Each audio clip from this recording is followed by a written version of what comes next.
Episode dimulai. Anandi dikagetkan dengan tiba-tiba ada yang mengetuk pintu rumahnya. Anandi pun langsung bergegas untuk membukakan pintu tersebut. Saat Anandi membukakan pintu rumahnya, ia terkejut ternyata yang mengetuk pintunya adalah Minu. Anandi sempat bengong kenapa Minu datang dengan tiba-tiba dan tak memberi kabar terlebih dahulu. Anandi langsung menyambut dan memberikan hormat kepada Minu. Namun saja Minu dengan muka yang sangat cuek tak menghiraukan Anandi. Ia langsung masuk ke dalam rumah. Anandi pun sangat heran dengan sikap Minu yang sangat dingin kepadanya. Dan kenapa Minu membawa koper yang sangat besar? Minu langsung mengarah ke meja makan. Ia terkejut saat melihat meja makan sangat berantakan dan semua makanan sudah basi.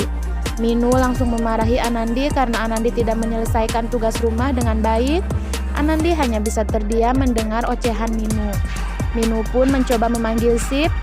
Sip yang baru saja mandi, ia langsung menghampiri Minu dan menanyakan ada apa dirinya. Datang dengan tiba-tiba dan tak memberi kabar terlebih dahulu. Minu langsung menjelaskan bahwasanya Minu datang untuk menjemput Sip untuk pulang ke rumahnya. Anandi pun langsung terkejut kenapa dengan tiba-tiba Minu mengajak Sip kembali ke rumahnya. Minu pun langsung meminta Sip mengantarkan Anandi untuk kembali ke rumah Kalyani. Anandi pun sempat menolak karena dirinya bisa pulang sendiri dan tak mau merepotkan Sip. Namun Sip yang merasa kasihan kepada Anandi, Sip memaksa untuk mengantarkan Anandi. Saat di tengah perjalanan, Sip meminta maaf kepada Anandi dengan tingkah Minu yang membuat Anandi tak tenang. Namun saja Anandi menyadari semua itu karena mungkin semua kesalahan Anandi. Sip langsung terharu dengan kesabaran Anandi guys. Di sisi lain, Jagdish yang saat itu mengantarkan salah satu petani yang akan menjual gandum ke pasar. Namun dengan tiba-tiba saat Jagdish dan petani tersebut mendatangi bos yang akan membeli gandumnya, bos tersebut langsung mengecek gandum yang Jagdish bawa. Jagdish langsung terkejut saat gandum yang ia bawa dianggap gandum yang sangat jelek dan harganya pun sangat murah. Padahal waktu itu gandum yang ia bawa gandum yang sangat bagus dan berkualitas. Jagdish yang merasa ada kejanggalan, ia mencoba membantah bos tersebut. Sampai akhirnya bos tersebut marah. Semua petani yang melihat bos gandum marah, mereka pun langsung ikut marah kepada Jagdish. Karena gara-gara Jagdish lakukan hal konyol, gandum mereka tak dibeli, pasti mereka akan merasa kelaparan. Jagdish pun langsung berusaha agar gandum mereka dibeli dengan harga yang sesuai.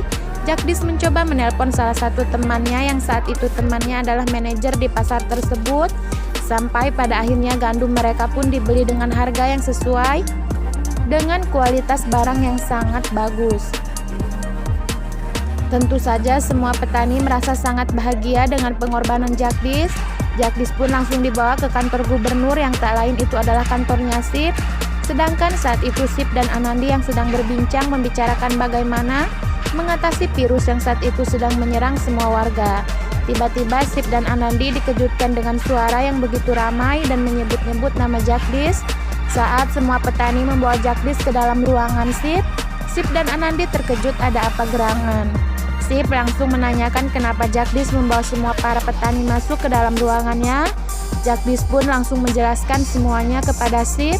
Ia ingin petani diperhatikan dan harga hasil panennya dinaikkan dan disesuaikan dengan kualitas barang. Karena Jagdish tak mau jika kejadian yang serupa terjadi kembali. Karena itu semua akan merugikan para petani kecil. Anandi pun yang mendengarnya langsung merasa bangga atas pengorbanan Jagdish. Saat Jagdish dan para petani meninggalkan ruangan kantor Sip, ada salah satu karyawan yang memberitahu Sip bahwasanya kini sudah waktunya makan siang. Sontak Anandi langsung membukakan masakan yang ia bawa untuk makan siang. Anandi pun langsung menyiapkan semuanya untuk Sip.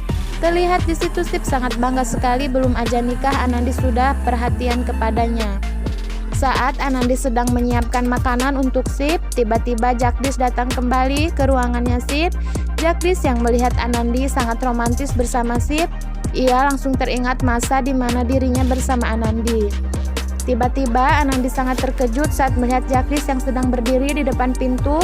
Sip yang melihat Jagdish sedang berada di depan pintu Sip meminta agar Jagdish masuk dan segera makan siang bersama dengannya. Saat Jagdish menghampiri Sip dan Anandi, Jagdish sempat terkejut melihat masakan yang Anandi bawa untuk Sip.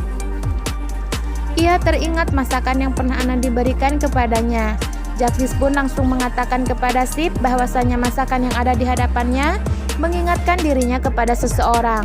Tentu saja Anandi dan Sip langsung terkejut. Sip langsung menundukkan kepalanya. Namun walaupun Jagdis membuatnya tak nafsu lagi untuk makan siang, Sip tetap saja mengajak Jagdis makan bersama.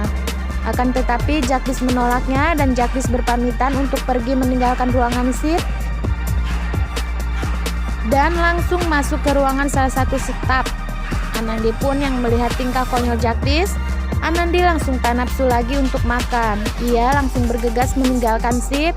Saat Anandi akan keluar dari kantor Sip, Anandi melihat Jagdis yang saat itu sedang sangat serius dan seperti ada yang tak beres. Saat Jagdis menggunakan komputer salah satu stafnya, dan benar saat itu memang Jagdis yang sedang berusaha merubah semua data semua milik Sip. Saat Jagdis merubah data tersebut, Jagdis sangat terkejut. Ada salah satu karyawan pemilik komputer tersebut meminta agar dirinya pergi dari tempat ia bekerja. Anandi pun langsung bergegas untuk pulang.